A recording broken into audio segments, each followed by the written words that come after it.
ኪዳነ ምሕረት እናቴ።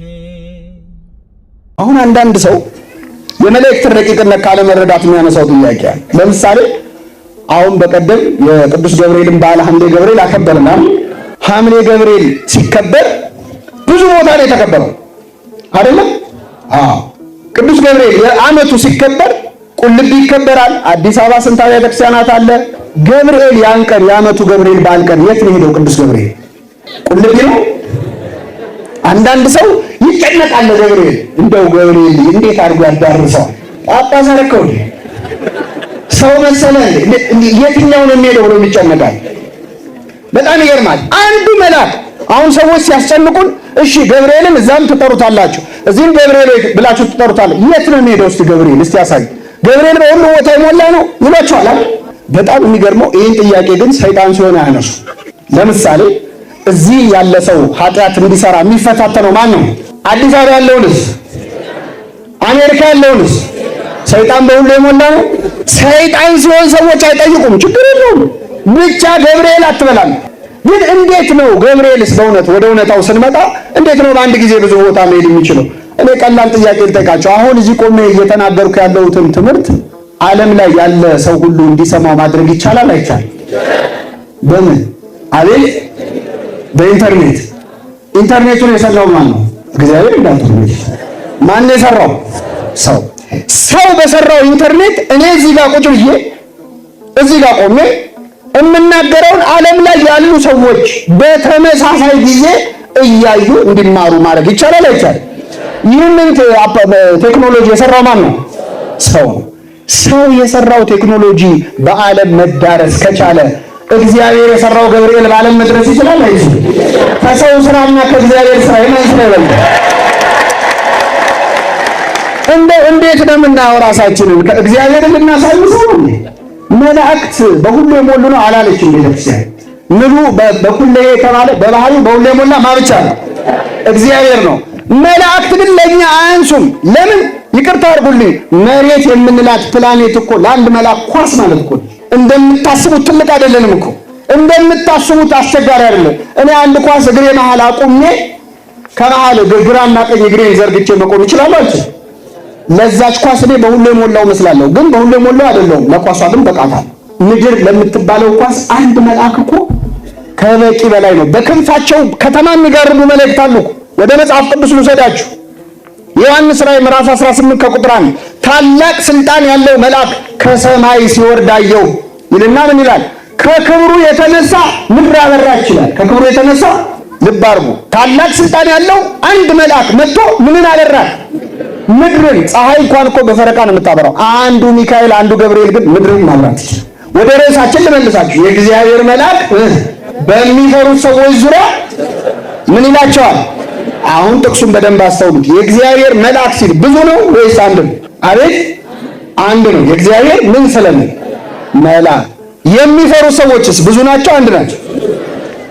በጣም ጥሩ። አንድ ቦታ ነው የሚኖሩት? ብዙ ቦታ ነው የሚኖሩት? አንዱ የእግዚአብሔር መልአክ ሚካኤል እግዚአብሔርን በሚፈሩት ሰዎች ዙሪያ ሁሉ ምን ይላል? ይሰፍራል። እኛ ሰፈረ የምንለው ለሰራዊት ነው አይደል? ሚካኤል ብቻውን ምን ይላል አለ? ይሰፍራል ያድናቸውማል። ይኸው ተሰብስበናል የምንፈራው ሰዎች እግዚአብሔርን አይደለ? ሚካኤል እኮ መሃላችን ሰፍሮ ነው ያለው። ከመጽሐፈ አስቴርና ከትንቢተ ሐጌ በስተቀር መላእክት የሌሉበት መጽሐፍ የለም። በሁሉም መጽሐፍ ላይ መላእክት አሉ። የመጨረሻው መጽሐፍ እንደውም የዮሐንስ ራእይ ነው። በዮሐንስ ራእይ ደግሞ በ22ቱም ምዕራፍ ላይ መላእክት አሉ። መላእክት የሌሉበት ክርስትና፣ መላእክት ያላጀቡት ክርስቶስ እኛ እናውቅ። በክርስትና ውስጥ መላእክት አሉ። ተመልከቱ፣ ክርስቶስ ከመወለዱ በፊት በእመቤታችን ፊት መጥቶ ያበሰረው ማን ነበረ? ቅዱስ። ስለዚህ የሰው ልጅ ድነት የጀመረው በገብርኤል ነው። ጌታ ሲወለድ ሌሊቱን ሙሉ ሲዘምሩ ያደሩት እነማን ናቸው? መላእክት ናቸው። ሲወለድ የዘመሩት እነሱ ናቸው። 40 ቀን 40 ሌሊት በገዳመ ቆሮንቶስ ጾሞ ጸልዮ በዲያብሎስ ተፈትኖ ዲያብሎስን ድል ከነሳ በኋላ መላእክት ቀርበው አገለገሉት ይላል። ክርስቶስ ከመላእክት ተለይቶ አያውቅም። ወደ ምድረ በዳ ሲሄድ መላእክት አብረውት ነበሩ ይላል። በዕለተ ዓርብ በተሰቀለ ጊዜ መላእክት እኮ ነበሩ። በነገራችን ላይ ክርስቶስ በተሰቀለበት በዕለተ ዓርብ እንደ መላእክት የተጨነቀ የለም። በጣም ተጨንቀዋል። ምን አስጨነቃቸው መሰላችሁ? እነሱ በሰማይ በሁለት ክንፋቸው እግራቸውን በሁለት ክንፋቸው ፊታቸውን ሸፍነው ቅዱስ ቅዱስ እያሉ እየተንቀጠቀጡ ያመሰግኑታል አይደለም? እነሱ ተንቀጥቅጠው የሚያመሰግኑት አምላክን ፊቱን ማየት አይገባንም የሚሉት አምላክ ፊቱ ላይ ምራቅ ሲተፋበት ተመልክተዋል። ፊቱን በጥፊ ሲመታ ተመልክተዋል። ተንቀጠቀጡ። በዕለተ ዓርብ አሁን ሌሊት ዛሬ ሲባል እንደምትሰሙት ጌታ ሲሰቀል ሚካኤል ዝም አለ። ገብርኤል ደግሞ ተደነቀ። እንዴት ያለ ትዕግስት ነው ብሎ ማለት ነው። እንደውም ቅዱስ ገብርኤል ሰይፉን አነሳ። የእግዚአብሔር ቸርነት ከለከለችው። ሰይፉን ጣለው ነው የሚለው። ሰይፉ ምድርን ሰንጥቆ እስከ ምጽአት ድረስ እየሄደ ነው። ለመላእክት አስጨናቂ ቀን ነበረ በዕለተ ዓርብ። እርቃኑን ሲገፉት፣ በአደባባይ የሾህ አክሊል ሲደፉበት ቅዱስ ሚካኤል ቅዱስ ገብርኤል ተጨንቀዋል። ሰራዊተ መላእክት ተረብሸዋል። እርቃኑን በአደባባይ ሲሰቀል በክንፎቻቸው መጥተው ስጋውን ሸፍነውታል። ስለማይታዩ እኛ እርቃኑ ተሸፍኖ አልታየንም። ግን መላእክት ወይ ኬልልዎ ስጋው ወደሙ ለመድኃኔ ዓለም እያልን አይደል የምንቀድሰው? አዎ መጥተው ስጋውና ደሙን ሸፍነውታል መላእክት። በተጨነቀ በጸለየ ጊዜ የሚያበረታው መልአክ ታየው ይላል። ተመልከቱ። ክርስቶስ ሞትን ድል አድርጎ ሲነሳ ደግሞ በመቃብሩ ግራና ቀኝ ቁጭ ብለው የታዩት እነማን ናቸው? መላእክት ናቸው። መላእክት የሌሉበት ክርስትና፣ መላእክት ያላገለገሉ ክርስቶስ የለም። በዓል ሲከበር ቅዱስ ገብርኤል የት ነው የሚሄደው? ቁልቢ ነው የሚሄደው? አዲስ አበባ ነው የሚጨንቀው? ይኖራል እኮ። መላእክት እንደ እግዚአብሔር በሁሉ ቦታ የሞሉ አይደሉም። ኦሚኒ ፕሬዘንት የሚባለው ወይም በሁሉም ቦታ የሞላው እግዚአብሔር ብቻ ነው። ይሄ አምላካዊ ባህሪው ነው። ቅዱሳን መላእክት በቦታ ይወሰናሉ። ከአንድ ቦታ ሄደው ወደ ሌላ ቦታ ሲሄዱ ምንም እንኳን ረቂቅ ቢሆኑ ካሉበት ቦታ ወደ ሌላ ቦታ ሲሄዱ ያሉበት ቦታ ላይ አይኖሩም። እግዚአብሔር ግን በሁሉ የሞላ አምላክ ነው። ቅዱሳን መላእክት በሁሉ አልሞሉም ማለት ግን ለኛ ያንሳሉ ማለት አይደለም። ምክንያቱም ከኛ አንጻር ሲታይ ቅዱሳን መላእክት በሁሉ የሞሉ ለኛ ላለንበት ቦታ በሁሉ የሞሉ ሊባሉ ይችላሉ። እንዴት ቢባል መሬት ማለት እኛ ያለንባት ፕላኔት መሬት ማለት ለአንድ መልአክ እንደ ኳስ ናት። ስለዚህ አንድ ሰው በኳስ መሬት ላይ አስቀምጦ እግሩን ከኳሱ በስተግራና በስተቀኝ አድርጎ ኳሱን ከመካከል አድርጎ መቆም ይችላል። ያ ሰው እዛ ኳስ ላይ ላለ አካል ሙሉ በሙሉ በየቦታው አለ ማለት ነው። ስለዚህ ቅዱሳን መላእክት በዓለማት ሁሉ የሞሉ በሁሉም ጋላክሲዎች በሁሉም ዓለማት የሞሉ አይደሉም። ይሄ ለእግዚአብሔር የምንሰጠው ባህሪ ነው። ለኛ ግን ለሰው ልጆች ከኛ አንጻር ሲታይ ቅዱሳን መላእክት ምሉዓን ናቸው። ለምን? እኛ ያለነው በምድር ላይ ነው። ለምድር ግን አንዱ መልአክ ብቻውን ራሱ ምድር መሙላት ይችላል። እንዲህ ይላል ዮሐንስ ራእይ ምዕራፍ 18 ከቁጥር 1 ላይ ታላቅ ስልጣን ያለው ሌላ መልአክ ከሰማይ ሲወርድ አየሁ ይላል። ከክብሩ የተነሳ ምድር አበራች ይላል። መልአኩ ስንት ነው? አንድ ነው። ግን ምድር ሁሉ በአንዱ መልአክ አበራች። ይሄ ማለት እንደ ኳስ ናት ማለት ነው ምድር ለነሱ። ስለዚህ መላእክት በሁሉ የሞሉ አይደሉም፣ ወይም የእግዚአብሔር ባህሪ ሆነው ለነሱ አንሰጥም። ነገር ግን ከመሬት አንጻር ሲታዩ ቅዱሳን መላእክት ምሉዓን ናቸው። መዝሙረ ዳዊት መዝሙር 33ም ላይ የእግዚአብሔር መልአክ በሚፈሩት ሰዎች ዙሪያ ይሰፍራል ያድናቸውማል ይላል። የእግዚአብሔር መልአክ ነው የሚለው። መልአኩ አንድ ነው።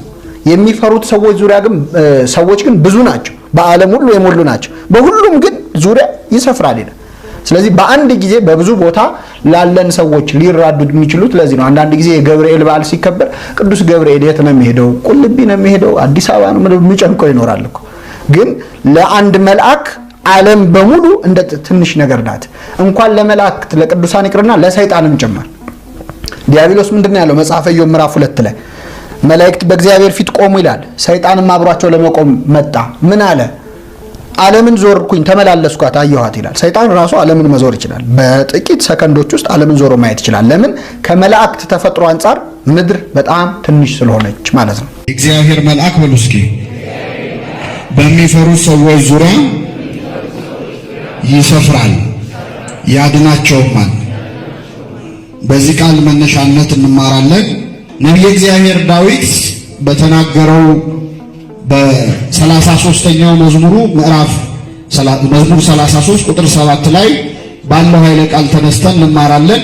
እግዚአብሔር አምላካችን በቸርነቱ እንዲያስተምረን ቅዱስ ፈቃዱ ይሁንልን። የእግዚአብሔር መልአክ በሚፈሩት ሰዎች ዙሪያ ምን ይላል? ምን ይላቸዋል? ያድናቸዋል አለ ነቢየ እግዚአብሔር ዳዊት። ቅዱሳን መላእክትን ቤተክርስቲያናችን ታከብራቸዋለች። የምታከብራቸው ግን መላእክት ስለሆኑ አይደለም። ነቢየ እግዚአብሔር ዳዊት የማን መልአክ ነው ያለው? የማን መልአክ? ሚካኤልን፣ ገብርኤልን፣ ሌሎቹንም አእላፋት መላእክት 24ቱን ካህናተ ሰማይ ኪሩቤልን፣ ሱራፌልን እናከብራቸዋለን። የምናከብራቸው ግን መላእክት ስለሆኑ ሳይሆን የማን መላእክት ስለሆኑ? መላእክት ሆነው የእግዚአብሔር ያልሆኑ መላእክት አሉ የሉ? ሰይጣንና ሰራዊቱ አሉ። እናንተ ርጉማን ከኔ ወግዱ፣ ለሰይጣንና ለመልእክተኞች ወደ ተዘጋጀ ወደ ዘላለም እሳት ሂዱ ይላል የማቴዎስ ወንጌል ምዕራፍ 25 ላይ ክርስቶስ በዕለተ ምጽአት ምን እንደሚናገር መጥቶ ምን እንደሚፈርድ ሲናገር ያን ቃል ከመስማት እግዚአብሔር ይሰውረን። ለሰይጣንና ለምኑ አለ? ለመላእክቱ። አጋንንትም መላእክት ናቸው በተፈጥሯቸው። አንዳንድ ሰው እንደው እግዚአብሔር ምነው ሳይቸግረው እንደው ሰይጣንን ባይፈጥረው ኖሮ እኮ ይሄ ሁሉ ችግር አይፈጠርም የሚል ሰው አለ። የምንዘነጋው ነገር ምዕመናን፣ እግዚአብሔር ሰይጣንን አይደለም የፈጠረው፣ ሳጥናኤልን ነው። ሰይጣንን የፈጠረው ራሱ ሰይጣን ነው። እግዚአብሔር የፈጠረው የተቀደሰ ሊጋርድ የተቀባ ኪሩብ ቅዱስ መልአክን ነበር። ለምሳሌ አንዲት ሴት ልጅ ብትወልድ ልጇ አድጎ ሌባ ቢሆን ይቺ ሴት የወለደችው ልጅ ነው ሌባ ነው? መልሱልኝ። በራሱ ተነሳሽነት ሌባ የሆነው ማን ነው? እንደዚሁ እግዚአብሔር የተቀደሰ መልአክን የፈጠረው ትንቢተ ሕዝቅኤል ምዕራፍ 34 ላይ ከተፈጠርክበት ቀን አንስቶ እስከ በደልክበት ጊዜ ድረስ በመንገድ ፍጹም ነበርክ ይላል። ሰይጣን ሊጋርድ የተቀባ ኪሩብ ነበረ። አሐዜ መንጦላዕት ቅሩበ መለኮት የተቀደሰ መልአክ ነበር። በውበቱ እጅግ ያማረ የተዋበ በስልጣኑ በልዕልና ከፍ ያደርገው ነበር። እግዚአብሔር ራሱን ያዋረደው ራሱን ወደ ረከሰ ከሳሽነት የለወጠው ራሱ ሰይጣን ነው እንጂ እግዚአብሔር ግን የፈጠረው ቅዱስ መልአክ ነው። ስለዚህ ልብ አድርጉ፣ የእግዚአብሔር መላእክትን የምናከብረው መላእክት ስለሆኑ ሳይሆን የማን መልአክ ስለሆኑ? የእግዚአብሔር መልአክ ስለሆኑ